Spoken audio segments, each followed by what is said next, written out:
The town of Ashwater Creek had seen its share of gunfighters, but none like Cole Hartley. In 40 duels across 12 years, he had never lost. Not once had a bullet touched him. Not once had his own shot gone wide. Men said he didn't aim with his eyes, he aimed with something deeper, some instinct that let him read a man's death in the twitch of his shoulder before the man himself knew it was coming. Cole was 36 now, tall and sun-worn, with pale gray eyes that unsettled strangers and comforted friends. He didn't drink much. He didn't boast. He spent his mornings sharpening knives he never used and his evenings sitting on the porch of the boarding house, listening to the wind move through the cottonwoods like it was telling him something only he could understand. Nobody knew how it started. Some said he'd been a soldier. Others said he'd killed a man in self-defense as a boy and simply never stopped being fast. The truth was quieter and stranger than any story told about him. Cole Hartley had never once, in his life, aimed a gun the way other men did. He didn't watch a man's hand. Hands lied. Hands could freeze, twitch, faint. Instead, Cole watched the whole of a man, the roll of his shoulder before it dropped, the shift of weight from heel to toe, the half-second hitch in breath before commitment. He had learned, without ever naming it, to read the body's confession before the mind gave the order. It looked like magic. It was, in truth, obsessive and exhausting work, sharpened over 1,000 quiet observations most men never thought to make. It had cost him things. A wife, once, who could not live with a man who watched her so closely she felt studied rather than loved. A friendship with a deputy who accused him of witchcraft after Cole predicted, correctly, the exact moment a nervous horse would bolt. Cole did not blame them. He barely understood the gift himself. He only knew that when a man stood 20 paces from him with murder in his plan, Cole's body simply moved before his mind gave permission, and the other man's did not. It was in the spring of that year that Ashwater Creek began to notice something small. A missed step on the boarding house stairs, nothing, surely, just a loose board. A held glass squinted at in bright noon light, as if the sun had grown suddenly fierce. A game of cards where Cole misjudged the gap between 2 coins on the table, reaching a half-inch short. Small things. Deniable things. The kind of things a man explains away because the alternative is too large to hold. Cole explained them away too, for a while. He told himself it was fatigue, or the dust getting in his eyes from a summer wind that wouldn't quit. He told himself a great many things, in the weeks before the duel that would end his reputation and, in a strange way no one, least of all Cole, could have predicted, begin something else entirely. The man who called him out was named Silas Boone, a hired gun with a reputation for meanness and a grudge 3 years old, over a poker debt and a woman who'd chosen Cole over him back before either of them had gray in their hair. Silas had waited a long time for this. He had practiced. He had told anyone who'd listen that this would be the day Cole Hartley finally lost. They met at noon on the wide dirt street outside the Mercantile, the whole town gathered at a careful distance, the way people gather for weather they cannot stop. Cole watched Silas the way he always did, reading the shoulder, the weight, the breath. He saw the tell arrive, the same half-second hitch he had read in 40 men before this one, and his hand moved. His shot went wide. 2 feet wide, into the porch post of the Mercantile, splintering wood that should have been Silas Boone's chest.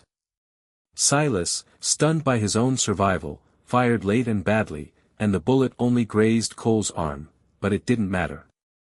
The damage was already done, and everyone in Ashwater Creek had seen it with their own eyes. The fastest gun in the West had missed. The whispers started before Cole had even reached the doctor's office, cradling his bleeding arm and something far more wounded than his arm.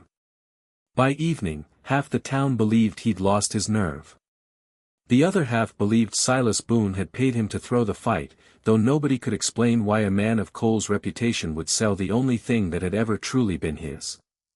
Cole let them believe whatever kept them from the truth, because the truth was worse than either rumor, and he did not yet fully believe it himself.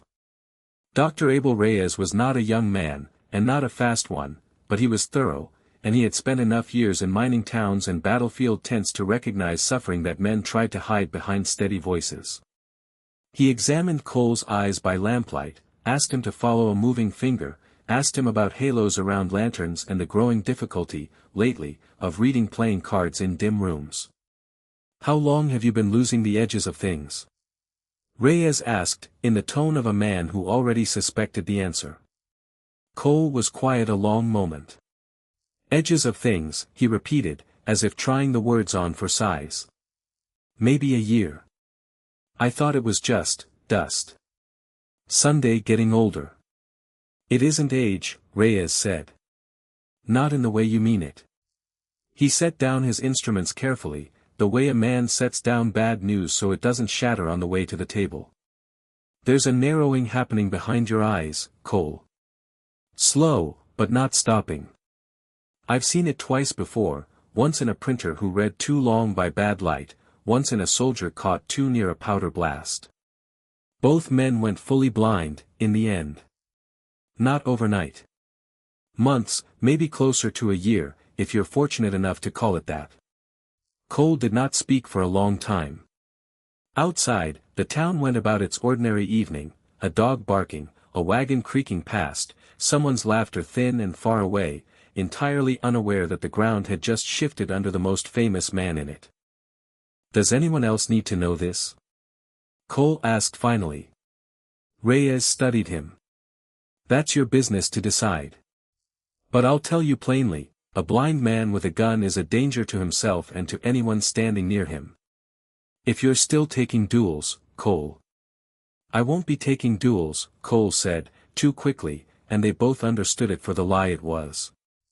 A man's reputation, once built the way Cole's had been, did not simply retire because its owner wished it to. Reputations attracted challengers the way carrion attracts crows, and Ashwater Creek was full of young men eager to make a name by unmaking his. He left the doctor's office with his arm bandaged and something far less visible bandaged alongside it. He did not go home. He walked, instead, to the edge of town where the cottonwoods thinned into open country, and he stood there a long while, doing something he had not done in years, trying to truly see the world in front of him, memorizing it, the way a man memorizes a room before the lamp goes out. He noticed, for the first time in his adult life, how much of his famous gift had never depended on his eyes at all. He had always claimed to watch a man's shoulder, his weight, his breath, but sitting now with the doctor's words heavy in his chest, Cole realized something stranger. He had, for years, also been listening. The particular catch in a man's inhale before violence. The shift of boot leather against packed dirt. The barely audible creak of a gun belt as a hand moved toward it. He had built his legend on sight, told himself and everyone else that his eyes were the instrument, but some quieter, older part of him had been reading sound all along, the way a blind man reads a cane against stone. It did not comfort him, not that first night. But it was, he would later understand, the seed of the only thing that could save him. 3 days after the diagnosis, a rider came into Ashwater Creek with news that made the decision for him. The Coulter gang, 5 men, cruel and organized, who had been raiding towns to the north, had heard about the gunslinger who'd finally missed. They were coming to Ashwater Creek not for the bank, not for the cattle, but to prove a point on the man they believed had gone soft. They meant to kill Cole Hartley in the street, publicly, and take the town's respect along with whatever else they pleased. Cole had perhaps 2 weeks before they arrived, and a year, at best, before the world went dark entirely. He would not get to choose the manner of his ending. But he might, if he was clever and fast in a different way than before, choose how he faced it. Cole told no one but Dr. Reyes and, eventually, a boy named Danny Whitfield, 16 years old, orphaned the previous winter, who swept the saloon floors and had been trailing Cole around town for months with the quiet hope of becoming his apprentice. Cole had always turned him away gently. Now, with weeks instead of years ahead of him, he changed his mind. "I can't teach you to shoot the way I shoot," Cole told him, the two of them standing in the dry creek bed outside town where Cole did his practicing, away from watching eyes. "Because the way I shoot is dying along with my sight. But I can teach you what's underneath it. And maybe, if I'm honest with myself, that's the part that was always worth teaching. For 12 days, Cole trained, not his aim, which he no longer trusted, but his ears. He had Danny walk toward him from different angles across gravel, grass, and packed dirt, calling out distances by sound alone until he could name them within a foot, blindfolded, 9 times in 10. He learned to hear the specific creak of a gun belt shifting under tension, different from the creak of a man merely walking. He learned the sound of breath held in anticipation of violence, sharper, shallower, than breath held for any other reason. He practiced firing at Danny's clapped hands from across the creek bed, blindfolded, until his shots landed close enough to make the boy nervous, then closer still, until they didn't miss at all. It was not the old gift. It was something new, built hurriedly and honestly out of the wreckage of the old one, and Cole was not fully sure it would hold when the moment came that mattered. The Coulter gang rode into Ashwater Creek on a gray morning under a sky the color of gunmetal, 5 men wide across the street, the leader, a scarred, unhurried man named Reuben Coulter, calling Cole's name into the silence like a challenge thrown at a coward. Cole walked out to meet them.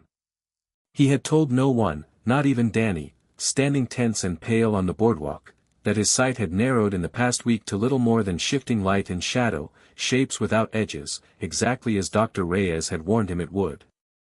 He could not see Reuben Coulter's face. He could not see the 4 men fanned out behind him, nor the crowd pressed into doorways along the street, nor the sun climbing pale and merciless over the rooftops.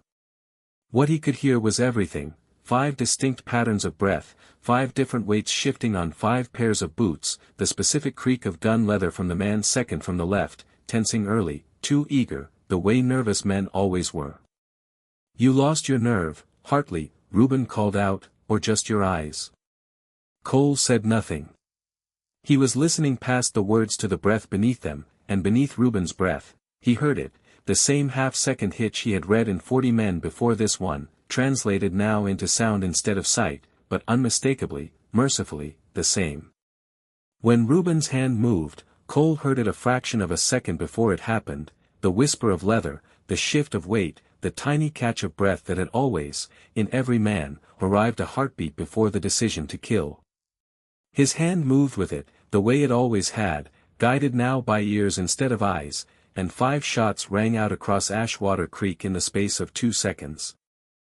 When the dust settled, 4 of the Coulter gang lay wounded or fled, and Reuben Coulter stood frozen in the street, his own gun never cleared from its holster, staring at a man who by every rumor in the territory should have been half blind and finished. Cole didn't lower his gun right away.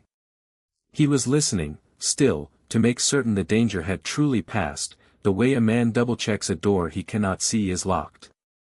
Word spread through Ashwater Creek by nightfall, though the true shape of it, the doctor's diagnosis, the 12 days of training in the creek bed, the sightless duel won entirely on sound, did not become common knowledge for months, and even then, only in pieces, told by Danny Whitfield to those who asked kindly enough to deserve the truth. Cole Hartley's sight continued its slow narrowing over the following year, exactly as Reyes had predicted, until the world outside his window became first shadow, then simple darkness. He did not take up the gun again after Reuben Coulter, not because he couldn't, but because he no longer needed to prove to Ashwater Creek, or to himself, what he had already proven in that street.